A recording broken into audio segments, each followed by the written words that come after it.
తెలంగాణ రాష్ట్ర వ్యాప్తంగా పెట్రోల్ బంకులో వాహనదారులు బారులు తీరారు. పెట్రోల్ కొరత భయంతో వాహనదారులు ట్యాంక్ ఫుల్ చేయించుకుంటున్నారు. మరోవైపు డీలర్లు డీడీలు కట్టినా కంపెనీలు మాత్రం ట్యాంకర్లు పంపించడం లేదంటున్నారు. దీనిపై మరిన్ని వివరాలు మా ప్రతినిధి పవన్ అందిస్తారు.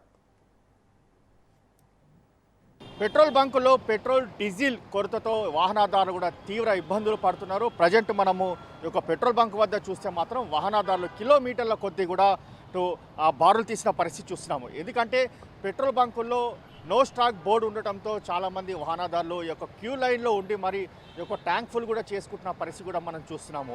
ఎందుకంటే ఇప్పటికే చాలా చోట్ల కూడా పెట్రోల్ బంకులో సంబంధించి నో స్టాక్ బోర్డు ఉండటంతో దీనికి సంబంధించి వాహనదారులు మళ్ళీ పెట్రోల్ లేకపోతే ఈ యొక్క వాహనం బయటికి తీయాలంటే కూడా తీయలేని పరిస్థితిలో ఉంటారు. కాబట్టి దీనికి సంబంధించి పూర్తిగా పెట్రోల్ బంకుల్లో పెట్రోల్ కూడా క్యూ లైన్లో నించొని మరి ఈ యొక్క పెట్రోల్ కూడా పోయించుకుంటున్న పరిస్థితి చూస్తున్నాము.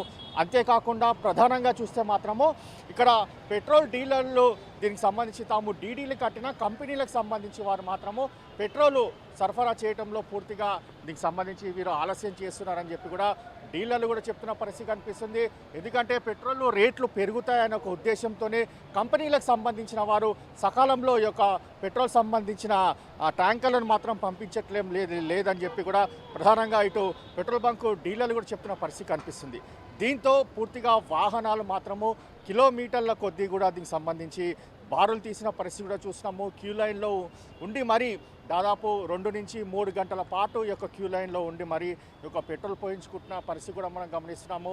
మొత్తానికి ఓవరాల్గా చూస్తే తెలంగాణ రాష్ట్ర వ్యాప్తంగా కూడా ఇదే తరహాలో దీనికి సంబంధించి ప్రతి పెట్రోల్ బంక్ వద్ద కూడా దీనికి సంబంధించి ఇదే పరిస్థితి కూడా కనిపిస్తుంది. అయితే కొన్ని పెట్రోల్ బంకుల్లో చూస్తే మాత్రం ప్రధానంగా ఆ బంకుల్లో అంటే 2 వీలర్కి మాత్రము 500 రూపాయలు, అంటే 4 వీలర్కి మాత్రము 2000 రూపాయలు మాత్రమే ఈ యొక్క దీనికి సంబంధించి ఇటు పెట్రోల్ కూడా కొడుతున్న పరిస్థితి చూస్తున్నాము. మొత్తానికి ప్రధానంగా చూస్తే ఈ యొక్క బంకుల వద్ద మాత్రము ఉదయము ఆ పెట్రోల్ బంకు తెరిచిన వెంటనే దాని తర్వాత రాత్రి వరకు కూడా ఇదే తరహాలో కూడా పెద్ద ఎత్తున ఈ యొక్క వాహనాల బారులు తీసిన పరిస్థితి చూస్తున్నాము.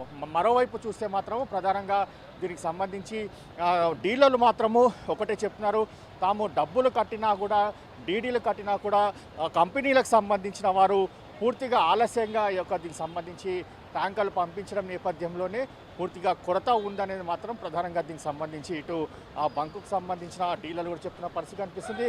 మొత్తానికి ఓవరాల్గా చూస్తే ఎక్కడా కూడా పెట్రోల్ సంబంధించి కొరత లేదు, కృత్రిమంగానే దీనికి సంబంధించి ఇట్లా డీలర్లు మాత్రం ఇలా యొక్క కొరత సృష్టిస్తున్నారని చెప్పి కూడా ప్రభుత్వము సీరియస్గా ఉంది. ఎందుకంటే వాహనదారులను ఇబ్బందులు పెట్టొద్దు, ప్రజలను కూడా ఇబ్బందులు పెట్టొద్దు అని చెప్పి కూడా ప్రభుత్వం కూడా ఆదేశాలు ఇచ్చినా కానీ ఇక్కడ డీలర్లు మాత్రం ఒక తరహాలో చెప్తున్నారు, మరోవైపు కంపెనీకి సంబంధించిన వారు ఒక తరహాలో చెప్పడంతో పూర్తిగా గందరగోళ వాతావరణం కూడా ఏర్పడింది. ముఖ్యంగా చూస్తే పెట్రోల్ రేట్లు పెరుగుతాయని చెప్పి కూడా కంపెనీకి సంబంధించిన వారు సకాలంలో పెట్రోల్ పంపించట్లేదని చెప్పి కూడా డీలర్లు కూడా చెప్తున్న పరిస్థితి కనిపిస్తుంది. Over to studio.